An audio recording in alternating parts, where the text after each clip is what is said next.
Welcome to the Creation of Joy. My name is Nir Peretz. I'm at the Hanging Gardens of Bali. This is the third episode, and we are standing at this very incredible, exotic rainforest view. Today, I want to discuss one of the most interesting part, which is our brain, our mind. And because it's the most interesting part, we have to start with the limitation of our mind. And to understand the limitation of our mind, we need to go into occasions in our life when we have things that we cannot understand. Whether it's people that are absolutely convinced that they saw something that is not realistic, like ghost, or whether it's a faith or belief, perhaps some sort of a déjà vu feel, or any other vision or telling of the future or something like that we cannot understand.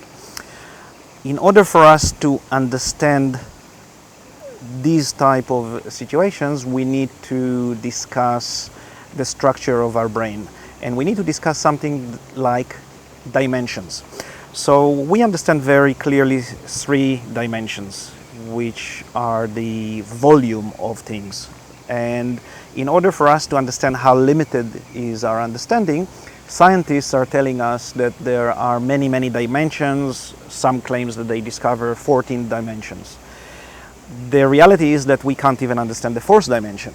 And for us to understand how and why we cannot understand it, we need to go into other species. So let's assume that, for example, ants only understand 3D. So we know that they are very smart creatures, but they can walk on walls, on ceilings, and park aside at the moment the mechanical reason that they can climb and walk upside down.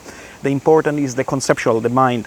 And assuming that ants understand only 2D, two dimensions, meaning that their whole life, try to imagine it, is just 2D. Their mind cannot understand 3D. So for example, if a person approach the ant, they feel different in the texture of the surface, they feel different in the lighting, perhaps smell, movement, etc. But they cannot see us as a 3D. And that's why sometimes actually ants and many other creatures, they climbing on us because they don't see us as threatening by the virtue of our size.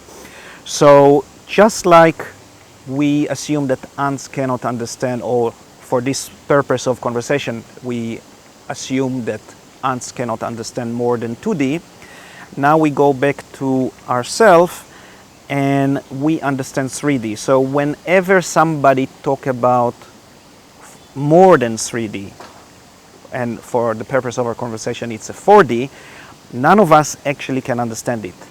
Perhaps few people can imagine it, but actually it cannot be understood. If we are convinced without a doubt that there are more than 3D, which is a very high probability, it means that there is so little that we know. So we already know that we know very little. It's a fraction of a percent of a fraction of a percent. But we always try to quantify it in a very simplistic way and say we just know so little and we are still yet to discover, which is actually true. But the reality of things that there are a lot of things that we are unable and never grasp the understanding, because in order to understand something, even if we see something physical in front of us, we have to use our imagination. And of course, as in humanity, one of our main good qualities is our curiosity. But just like everything, we need to understand what battles we are there to enter and what we shouldn't. When we enter battles that our mind is not ready and not structured to understand, we try to reason it with the extraterrestrial or with something spiritual. The fact is that we simply do not understand it because the limitation of our mind. And my personal opinion is that we simply need to park this issue for now. So we should not aspire to understand something that is over the capability of our mind at the moment, and we should focus on understanding something that we can understand. And that is what we're going to talk in the next chapter. So the next chapter is going to be all about the structure of our mind, and the relationship between conscious and subconscious, how it's affecting each other, and what makes us tick and how our mind working.